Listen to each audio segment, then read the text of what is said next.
Our governor has underperformed. He goes around making noise with other politicians, and he's not working himself. When people have made peace and people want to work together, people are saying that at least for the next 2 years, can we forget about our political differences? Can we forget about our activism? Can we forget about what we think must happen politically and serve? Our governor has never left the Senate in his mind. His mind remained in the Senate. When he came to be governor here, he left his mind in the Senate. So has no plans for the county, has no plans for any ward. He's never called the leaders of SIA for a single meeting. And so we get embarrassed every time we are in public because of his outbursts and lack of plans. And that's what I've said, because he's from Ugenya. So we won't allow him to continue embarrassing us. And if he can't do that work, I'll take it and do it myself at the right time. We are trying to work together with the parents here to lessen their burden of school fees. And as you know, that this year we don't have Form 1s. So the idea is that we decided to use what you are given Form 1 as bursaries to help boost the bursary kitty for those in school today. As you would know, currently parents are asked to pay for lunch, and the government has capped lunch at 14,200 shillings. And it turns out that every year we have kids being sent back home because the parents can't afford to pay the 14,000. So working with the CDF resources, we've agreed with the parents that the parents will pay for 900 shillings per year. The CDF will pay the imbalance for them so that they remain in school.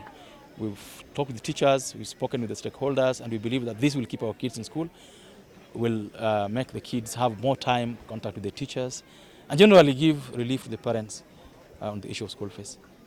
What we're going to be disbursing over the next 2 days is 67 million shillings to all the day secondary schools here.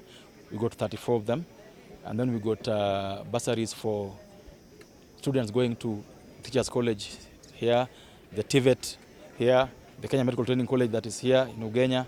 We have a College of Agriculture. We got monies being released for children from Ugenya that are learning elsewhere, boarding schools that have been released too. We've also released monies for college and university students from Ugenya to the various universities and colleges where they are currently pursuing their education.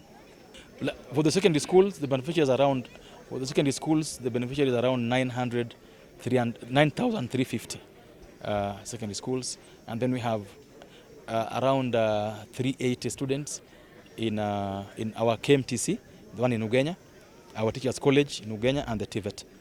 And then we have a total of another 780 students in high schools out of the constituency, boarding schools, and the rest, another 1,033 students in colleges and universities.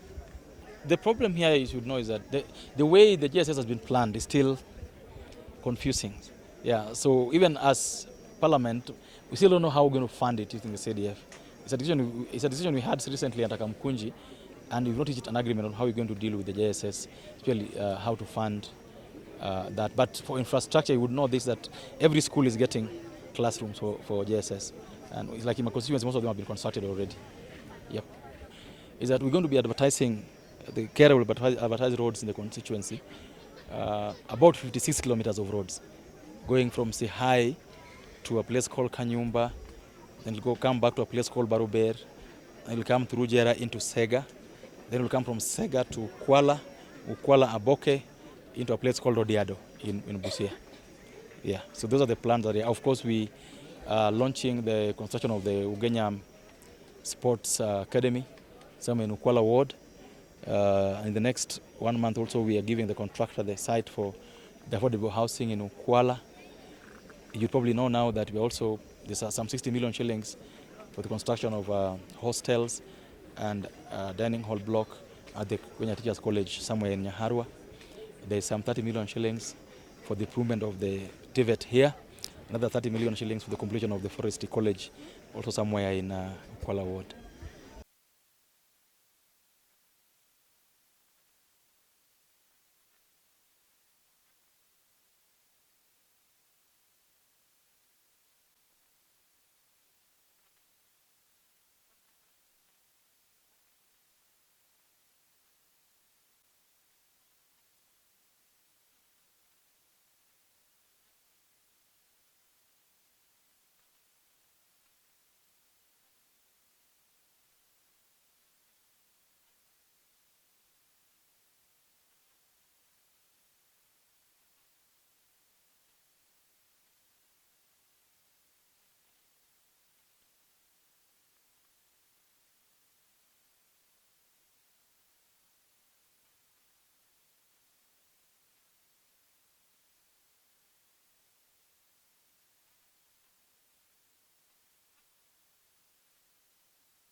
ungekuja upeana namba yako. Kwa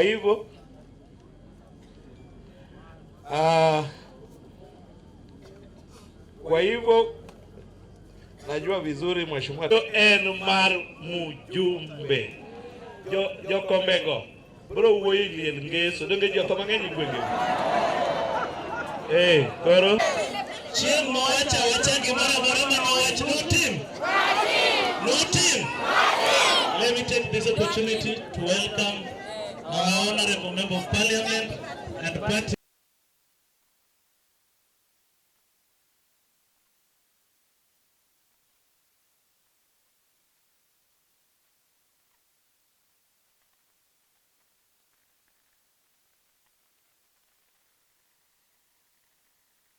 Nyalo yudo mari dongo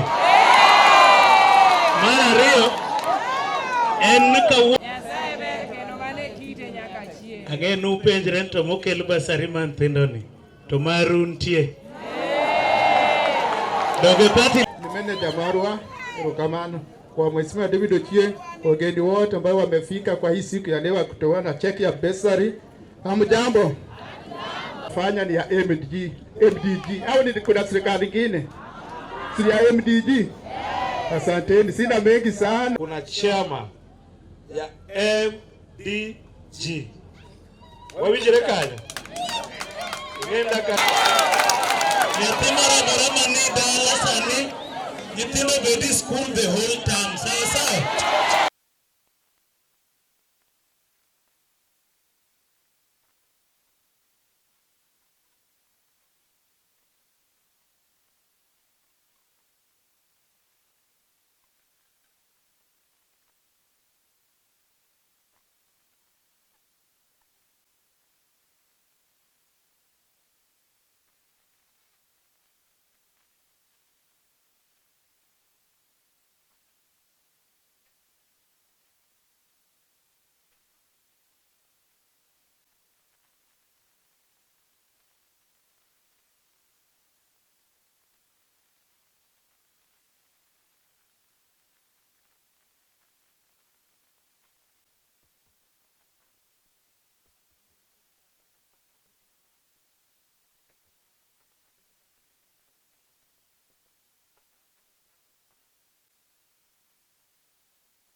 Dongo no ka mukosonwa wan wayie miyo ukony kar mudwaro to yie umi wakony nekech une ma un gi ting' no une ma un kode ka ng'ato luor ni ok odwa no nene